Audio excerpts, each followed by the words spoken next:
Smart infrastructure for the maritime world. Environmental management relies on good data. At sea, ships release many different types of pollution that needs to be measured, recorded, and finally reported. On board ships, valuable data does not realize its potential due to outdated and inefficient pen and paper recording and reporting methods. The same applies on shore, where service providers and ships exchange information on discharges intended and services received.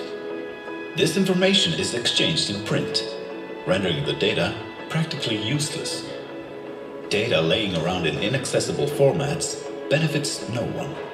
Because all of the data sits in isolated silos, stakeholders only get a narrow glimpse into a ship's environmental impact, while missing out on the benefits of true environmental intelligence. Stakeholders need a tool that allows them to put their data into action. With ARC's smart infrastructure, the outdated and inefficient reporting method is replaced with a series of digital solutions. A central cloud database is introduced. Physical record books and worksheets are completely digitalized. Onshore documentation is also digitalized. Meters, sensors, gauges, and other hardware on board and on shore get new value. All of these sources are connected and continuously stream valuable data into the cloud. This allows for a common information platform and uniform distribution of information between all stakeholders. Smooth data sharing is realized through fully digital pathways between ships, ports, authorities, and other stakeholders. By joining ARC's smart infrastructure, stakeholders realize their true environmental intelligence. ARC. Get smart. Go green.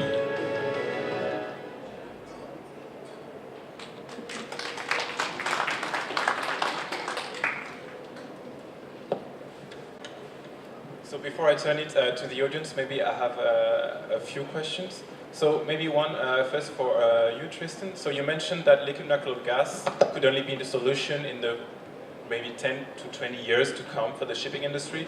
So are you thinking of maybe biofuels for the longer term? And do you think it's feasible for biofuels to be phased in for the shipping sector? And so what about the competition in terms of biofuel between the shipping sector and maybe other sectors such as aviation or maybe even the trucking industry that may turn to biofuel in the longer term? Thanks. Well, biofuels are already happening in shipping, not just because it's in the blends in Europe, but because there are specific blends that you can use in ships. And one of the things that's quite useful about ships' energy and propulsion systems is that they have two-stroke, very low-speed engines in a lot of them, which can burn very low-grade fuel. And the company's identified this, a company called Good Fuels, for example, and they're using a biofuel that couldn't be used without very much further refining and cost. In other sectors, they're using it in shipping. And there may well be other opportunities for that. So low-grade biofuels, just as the shipping sector's become the user of the low-grade oil product, heavy fuel oil, it could be the same in the bio sector. Having said that, when you take some numbers, even quite optimistic numbers about how much biofuel availability there might be, and you look at the amount of demand there is from shipping at the moment, it consumes about 300 million tons of oil product. It looks very difficult to satisfy all of shipping's energy consumption needs.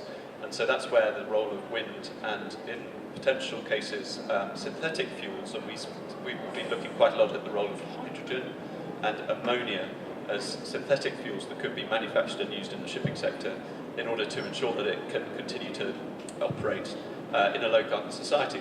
And one of the questions that we've been asking models and techno-economic analyses is, given a number of different options, energy efficiency technologies, reducing ship speed, or using more expensive synthetic fuels, which is the one that looks attractive? And quite consistently we get synthetic fuels coming into the mix, with ship speeds remaining high despite sort of conceptions that it might go in the opposite direction. So I think it's going to be some sort of mix, and could be quite regional depending on what the strengths are in terms of production of different synthetic or biofuels.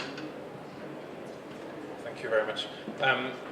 And I have a question maybe for you, Mr. Tahri. You mentioned so the difficulty of freight forwarders to use rail because of the administrative burden that it causes, and you mentioned all the difficulties of combining the different modes together. Could you maybe give some solutions to this issue? I mean, what would be the messages to the policymaker regarding this issue? What would you recommend to make it easier, to make the life of freight forwarders easier in this respect? What we propose is to try to first of all to have unique documents for the three modes: rail and maritime shipping and road. This is the first, and then the second one is to facilitate, because when you change mode, you have some responsibilities, and this is why between the two modes you have some interchange that make many problems and take many times. So that's why we are proposing that to facilitate the connection, and especially between countries. For Europe, there's no problem, but when you go outside Europe, you have many problems, like for example, for Africans or for Russia, or when you go outside of the European Union, we have many problems between customs, different customs, and between different authorities. That's why we insist on the facilitation of the connectivity. And what would be your main message for policymakers, but now with regards to making your business cleaner? So how would you maybe advise to make your business cleaner? To make the business cleaner is a railway. Is this the only way to make business cleaner? And as you can see from China to Europe, with the new railway, it take less time, and it's really sustainable. And to use the road when really it's necessary, and not with the biggest, not the big trailer, but only with the small trailer. And these trailers must be electric, like in downtown, in center of cities. Thank you very much. So you think there's a great potential from the shift in modes, yes, and a better choice in modes. Yes. Exactly. Yeah. Exactly. Okay. So I see people are running off for receptions, or I'm not really sure why. But so before, I would like to take questions from the audience, if there's any, and to start a discussion. So please, if you have any question, can you identify yourself?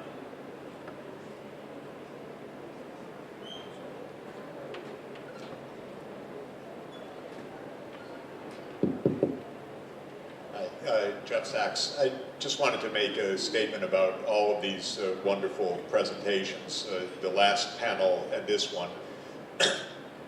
I think we still don't have a good macro view about the role of advanced biofuels and what is really going to be sustainable when we look broadly, not only at what the fuels can accomplish, but also how they compete with food and with other ecosystem services. I also have my doubts about the projections of the future of the automobile ownership and industry, the way that it was presented, not by this panel, but previously, in that in a sharing economy, I think we're going to end up with a lot fewer vehicles and a lot more use of them, and probably a very different way to deploy personal mobility in general. So I don't know if people would comment on these. It seems to me that the biofuels issue is especially pertinent for areas like shipping and aviation where the alternatives are probably not at hand. For automobiles, I'm really not convinced, and I would like those who are convinced to convince me that that's really the right way to go. It seems to me that options of the synthetic hydrocarbons is very interesting. Quite different, direct air capture and using renewable energy to produce synthetic hydrocarbons, or a hydrogen pathway or a battery pathway seem to me to be the scaled options most likely for personal mobility. And if anyone would comment on that, I'd be grateful. I may start maybe a comment on this.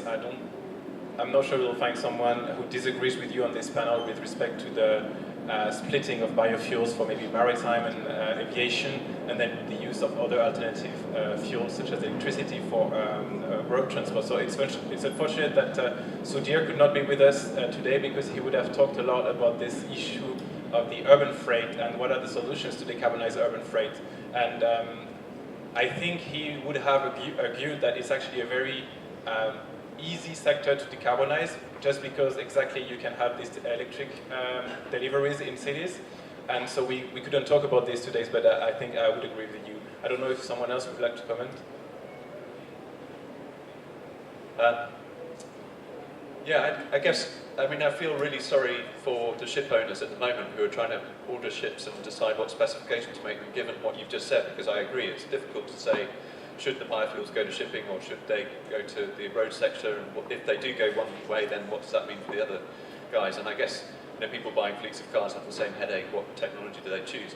So I think what we need to think about in order to make sure that this doesn't become an exercise in trying to guess who gets what, or define who gets what, because all models used to try and do that are going to be wrong, is to build flexibility and resilience into the systems now so that they can be as flexible in terms of the fuel choice as possible. And if that means that you have a transition period where you have maybe internal combustion engines consuming a mix of synthetic or bio or even some fossil, depending on how much carbon budget is left, some mix of that and infrastructure associated with that, and then gradually moving over to some final solutions in the longer term. That might be the way to manage this, rather than worry too much now and just let the sectors compete it out and see where it ends up. So we have time for a few other comments or questions from the audience. Yes, can you please? So, thank you, Mats Ronaldo, DMVGL.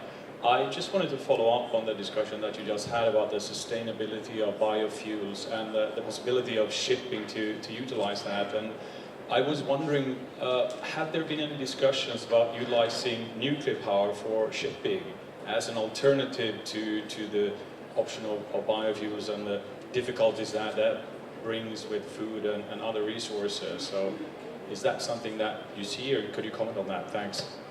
Yeah, it does come up quite frequently. We've looked at it ourselves, that when you do it as a cost benefit, it's not uncompetitive, and it's not bonkers. There are aircraft carriers and icebreakers that already have nuclear reactors on them. The problem is that where you can operate that ship would then be very restricted. There are many countries that won't let a nuclear-powered ship into its waters, which then makes it a bit irrelevant if you can only sail between USA and China, or even possibly not those two countries, then you might have some difficulties. So there are practical issues, and I guess you can look at it as a system problem as well. Do you put the nuclear reactor in the scale of a 20 to 40 to 80 megawatt reactor on a ship, or do you put it on land and use it to manufacture synthetic fuels, but at a much larger scale and with the economies of scale associated with that? And that's normally where, without models, we would tend to send the thinking. If you have got the capacity to build nuclear, put it somewhere where it's secure, make a synthetic energy storage vector of the energy, and then use that on the transport mode instead. It makes things a bit easier.